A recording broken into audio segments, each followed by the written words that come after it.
नमस्कार, जी नॉलेज में आपका स्वागत है। आइए हम बाल विकास एवं शिक्षा शास्त्र संबंधित महत्वपूर्ण 75 प्रश्नों पर नज़र डालते हैं। बालक के विकास की दशा कैसे होती है? तो बालक की जो विकास की दशा होती है वो सिर से पैर की ओर मानी जाती है। तो इसे क्या कहता है? यह है केंद्र से बाहर की ओर या सामान्य से विशिष्ट की ओर इनको कहा जाता है। विश्लेषणात्मक मनोविज्ञान के जनक कौन हैं? तो कौन है? Sigmund Freud. तूफान की अवस्था किसे कहा जाता है? किशोर अवस्था को। किशोर अवस्था को तूफान अवस्था किसने कहा है? स्टेनले हॉल ने। नैतिक विकास का सिद्धांत किसने दिया है? तो यह दिया है कोहल वर्ग ने। मूल प्रवृत्ति का सिद्धांत किसने दिया है? तो यह दिया है मैकडोनल ने। इन्होंने इसकी 14 मूल प्रवृत्तियां बताई हैं। संवेग क्या है? तो मन की उत्तेजित दशा को संवेग कहते हैं, जैसे क्रोध, खुशी। व्यक्तित्व का स्वयं सिद्धांत किसने दिया था? तो यह दिया है कार्ल रोजर ने। खेल पद्धति के जनक कौन हैं? तो ये हैं किलपैट्रिक। ह्यूरिस्टिक पद्धति के जनक कौन है? ये हैं आर्मस्ट्रॉन्ग। प्रोजेक्ट पद्धति के जनक कौन है? यह जॉन डेवी हैं। अस्थाई मानव दांत कितने होते हैं? तो आपको पता होगा अस्थाई मानव दांत की संख्या 20 होती है। शिशु के मस्तिष्क का वजन कितना रहता है? तो यह लगभग 350 ग्राम होता है। और जो वयस्क मनुष्य होता है, यानी कि मनुष्य के मस्तिष्क का वजन कितना रहता है? तो 1350 ग्राम से लेके 1400 ग्राम के लगभग रहता है। जीन पियाजे ने जिनेवा में किसकी स्थापना की थी? तो इन्होंने लेबोरेटरी स्कूल की स्थापना की, जिसमें उन्होंने मनोविज्ञान के कई प्रयोग किए थे। क्वेश्चन नंबर 17, जीन पियाजे के द्वारा रचित पुस्तक का नाम क्या है? तो यह है the language and thought of the child. यह पुस्तक उन्होंने 1923 में लिखी थी।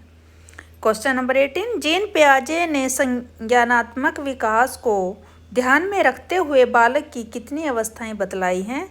तो उन्होंने बताई हैं, जीन पियाजे ने संज्ञानात्मक विकास को ध्यान में रखते हुए बालक की 4 अवस्था बतलाई हैं। एक संवेदी गत्यात्मक अवस्था, जो जन्म से 2 वर्ष तक होती है। दूसरी पूर्व संक्रियात्मक अवस्था, जो 2 से 7 वर्ष मानी गई है। तीसरी है ठोस और मूर्त संक्रियात्मक अवस्था, जिसे 7 से 11 वर्ष तक माना गया है। और फोर्थ यानी कि चौथी है औपचारिक संक्रियात्मक अवस्था, जिसे 11 से 18 वर्ष तक माना गया है। संवेदी गत्यात्मक अवस्था को किस नाम से जाना जाता है? तो इसको इंद्रिय जन ज्ञान की अवस्था माना जाता है। अधिगम अंतरण से क्या तात्पर्य है? किसी पूर्व ज्ञान के आधार पर नए ज्ञान को सीखना ही अधिगम अंतरण कहलाता है। उदाहरण, साइकिल चलाने वाला व्यक्ति या स्कूटर चलाना जल्दी सीख जाता है। अधिगम अंतरण कितने प्रकार के होते हैं? तो अंतरण अधिगम 3 प्रकार के होते हैं। ये कौन कौन से हैं? तो यार देखते हैं। घनात्मक अंतरण, शून्य अंतरण, ऋणात्मक अंतरण। क्वेश्चन नंबर 22, घनात्मक अंतरण कितने प्रकार का होता है? तो घनात्मक अंतरण 3 प्रकार का होता है, जिसे क्षैतिज समानांतर, ऊर्ध्व लंबवत, द्विपार्श्विक और द्विपार्श्विक। क्वेश्चन नंबर 23, गणित संबंधी विकार को क्या कहते हैं? तो इसको डिस्कैल्कुलिया कहा जाता है। क्वेश्चन नंबर 24, पढ़ने संबंधी विकार को क्या कहते हैं? तो इसे डिसलेक्सिया कहा जाता है। लिखने संबंधी विकार को क्या कहा जाता है? इसको डिसग्राफिया कहा जाता है। क्वेश्चन नंबर 26, शिक्षा मनुष्य में अंतर्निहित क्षमता का परिपूर्णता में विकास करते हैं। यह कथन किसका है? तो यह स्वामी विवेकानंद का है। नेक्स्ट क्वेश्चन, विग व हट के अनुसार डैश की विशेषताओं को सर्वोत्तम रूप से व्यक्त करने वाला एक शब्द है परिवर्तन। परिवर्तन जो रहता है शारीरिक, सामाजिक और मनोवैज्ञानिक होता है। तो ये विग्वहट के अनुसार जब होता है, ये कब होता है? तो यह किशोरावस्था में माना गया है। किसके अनुसार? विग्वहट के अनुसार। क्वेश्चन नंबर 28, एक बालक जिसकी बुद्धि लब्धि 105 है उसे वर्गीकृत किया जाएगा। किस में करा जाता है? उसको सामान्य बुद्धि वाले बालक में किया जाता है। लॉरेंस कोहलबर्ग विकास के क्षेत्र में शोध के लिए जाने जाते हैं, तो वह है नैतिक। सामाजिक आर्थिक मुद्दों में जूझ रहे उन बच्चों को जिनकी प्रतिभा प्रभावित हो सकती है को कौन सहायता करता है? तो यह स्व अधिगम मॉडल जो होता है, स्व अधिगम मॉडल उनकी सहायता करता है।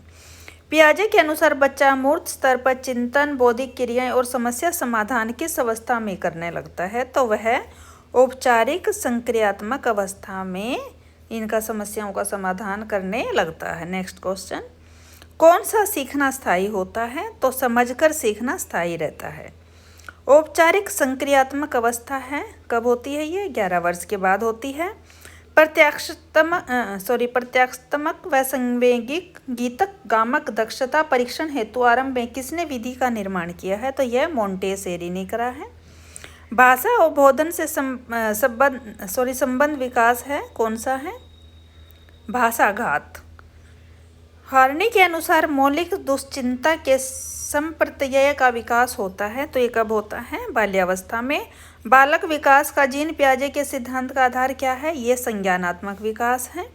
क्वेश्चन नंबर 38, जीव में विकास तथा वर्धन का पूरा होना परिपक्वता कहलाता है। परिभाषित किया है किसने? सार्टेन ने। कौन से बालक ने बालक की प्राकृतिक विकास पर प्रभाव पर दिया? किसने बालक के प्राकृतिक विकास पर प्रभाव पर बल दिया है? तो वह मोंटेसरी है।